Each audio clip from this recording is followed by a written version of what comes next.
You're the one I want to want me. Nothing I wouldn't do just to get up next to you.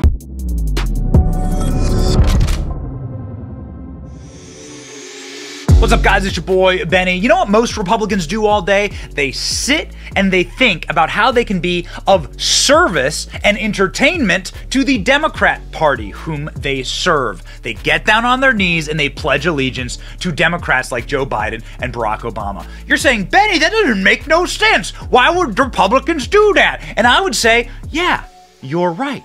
It don't make no sense. Yet here I can find footage of a Republican from Oklahoma named Garth Brooks wandering out cuck-like with a mask on directly into the center of Joe Biden's inauguration, empty as hell, literally 7 people there, and every single one of them is from the Bursama board paying Joe Biden, and Garth Brooks takes off his hat and wipes the Bud Light from his lips and starts to sing in order to entertain his favorite president ever, Joseph Robin Biden. Garth Brooks performs for the 46th president of the United States, Joe Biden. What a cucked thing to do, you would say. Why would Garth Brooks do such a thing? It's almost like Garth Brooks has been a liar and a fraud the entire time and has been ripping off Republicans and stealing dollars from conservatives because somehow we thought he was one of us. Nope. This article from Fox News sort of lays it out plainly right here. Donald Trump's inauguration. Check out this portion of the article.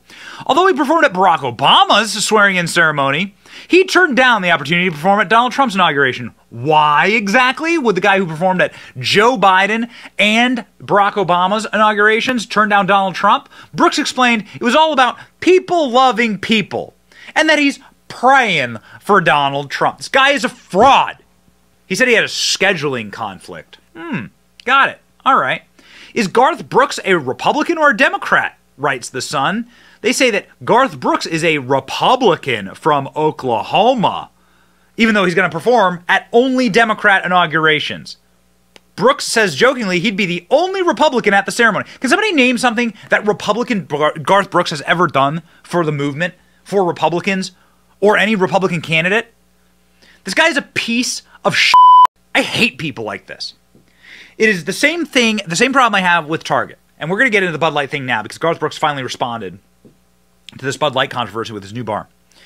It's the same problem I have with Target. Target launders money away from conservative moms into left-wing causes. Garth Brooks tricks conservatives into thinking he's a Republican because he wears a cowboy hat and bedazzled cowboy boots and a big old belt. And then he uses that money to go fund Democrats. This guy is true human trash. He's human garbage. You should burn all your Garth Brooks stuff. You should never visit his disgusting bar. I love diversity, says Garth Brooks, except for Republicans, of course. Not the diversity of performing at Donald Trump's inauguration, which he was invited to do, and turned him down. He defends serving Bud Light at his Friends in Low Places bar in Nashville after a conservative backlash. But amidst there's been quite a stir. Oh, really? Good, Bubba. He says that it's all about inclusiveness, and that if customers decide not to buy the beer, he'll take action. Oh, okay, so if no one's buying a product, you just won't give that product shelf space anymore? Wow. So stunning. So brave. Garth Brooks looks like he has definitely had one too many Bud Lights here. Garth Brooks has defended his decision to sell Bud Light in his Nashville bar after some friends and fans said they would no longer listen to his music. Country music legend, 61. Is country music legend. Okay, fine, I guess. Hasn't had a hit song in nearly a decade, but sure. Acknowledged his plan to stock the beer while it's been boycotted in a tie-up with Dylan Mulvaney. He said it's caused quite a stir, but he'll take action if nobody buys it. Did an interview with Melinda Newman from Billboard, and from that came quite a little bit of a stir. So let's just address that. Let's address 2 things on it. One is diversity, inclusiveness. That's me. It's always been me. We got the same kind of thing on We Shall Be Free. People, wanting to burn our stuff. And so I get it. Everybody's got their opinions. But inclusiveness is always going to be me. I think diversity is the answer to the problems that are here and the answer to the problems that are coming. So I love diversity, all included, so all are welcome. I understand that might not be other people's opinions, but that's okay, man. They have their opinions. They have their beliefs. I have mine. You know, we should take action against Garth Brooks by not visiting his stupid bar. Don't go to his bar. Put it out of business. Because he called you an a-hole for boycotting Bud Light. He said his honky tonk will sell every type of beer. He also said, if you're an a-hole, there's plenty of other places to drink. Well, that's good. That sounds like an order. John Rich, who has been actually brave on this subject, says Garth Brooks has a right to do whatever he wants here. John Rich is actually a country music star who actually believes in something. He told Fox News Digital, Garth Brooks has always been the guy that said, everybody come to the show. That's what we love about Garth. You're making music for everyone, beers for everyone too. Garth is serving Bud Light in his bar, that's fine. Garth will find out that nobody wants to order Bud Light at the end of the day. And you have to put things in your establishment that people are going to purchase if you're going to have a successful business. So he's going to find that out. And that's exactly what John Rich found out. We'll play you actually his interview with Tucker at the end of the read here.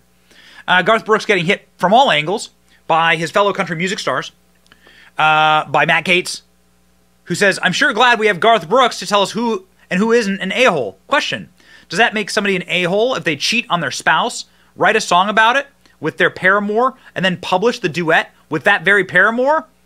Or does that make a good person, righteous in their moral preening? I guess this is what Garth Brooks did with Trisha Yearwood here. Interesting. Well, ladies and gentlemen, I would like to see this man, who is about as authentic as the color in his beard, in his conservative values, go out of business. And so would you. Garth Brooks is a pathetic coward, ladies and gentlemen, says Geeks and Gamers. Jeremy from Geeks and Gamers. Yep. Facts. There are bars galore in Nashville. Stay out of this liberal Garth Brooks nasty watering hole. I agree with you, Linda. Word up. Will anybody be buying Garth Brooks music or concert tickets in the future? Can't believe this idiot is pandering to the left when his fans are on the right. Yep, that's right. Again, Garth Brooks in his conservative views are as authentic as the color of that beard. Garth Brooks is a woke D-bag. Says Patriotic Bacon. That's all you need to say. That's the whole tweet. That's it. That's the whole tweet. Good. Let's retweet it. Garth Brooks is a woke D-bag. Yeah. Here's how actual country music stars handled the Bud Light situation. Grandpa's feeling a little frisky today.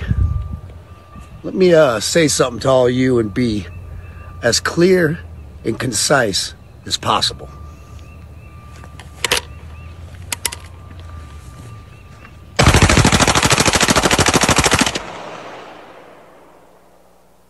Boom. Shaka laka. Bud Light and Anheuser-Busch. Have a terrific day. So, John Rich, also a great country music legend, had this to say to Tucker as it pertained to him serving Bud Light at his bar. Very rational, very smart, very good. Burn all of your Garth Brooks paraphernalia, merchandise, and so on. He's a fraud. He's embezzled from you, the conservative movement. Give your money to people like John Rich here. Jonathan, I appreciate your coming on tonight. What do you make of this?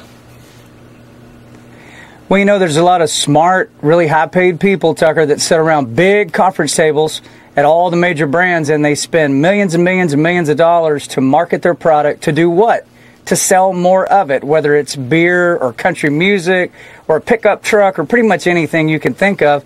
And it's their right to market it however they want. They're making a bet that this is going to sell more product. And so, you know, I'm also in this world. You know, I sell music. Redneck Riviera is a brand of mine that's nationwide. I keep it real simple. I go God, family, and country. If you love God, family, and country, you'll probably love Redneck Riviera, and it probably won't disappoint you. And what's happening, Tucker, is people that have been loyal to brands for decades and decades are finding it hard to stay loyal to them, and so they start hunting down other brands that they can go support. And there's tons of up-and-coming American brands out there that people are flooding to right now, kind of like mine. So you really got to hope and it's not even owned by the Bush family anymore, but that Bud Light fails over this. I mean, I don't want to be mean. I don't want to root for bankruptcy, but in this case, I think we have to hope for that. I think the customers decide. Customers are king. So I own a bar downtown in Nashville called Redneck Riviera, and our #1 selling beer up until a few days ago was, guess what? Bud Light. That was the #1 beer. We got cases and cases and cases of it sitting back there. But in the past several days, you're hard-pressed to find anybody ordering one. So as the business owner, I just go, hey, if you guys aren't going to order it, we got to put something else in here. And at the end of the day, that's capitalism, right, Tucker? That's how it works. That's right. And they make great targets. You hit a Bud Light at 50 yards with a .223 and it just explodes. So I recommend that strongly. John Rich, great to see you tonight. Thank you so much. Thank you.